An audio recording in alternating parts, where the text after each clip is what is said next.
Sir ये कौन सी है? ये भी स्वीट काटीमान है, जो एक उधर पे पौधा मैंने दिखाया। स्वीट काटीमान। हाँ, स्वीट काटीमान ये विदेशी प्रजाति है, थाईलैंड की, 12मासी है।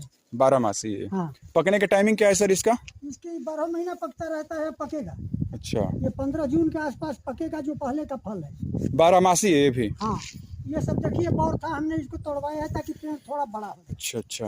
नहीं तो 12 महीना इस पर फल खत्म नहीं होगा।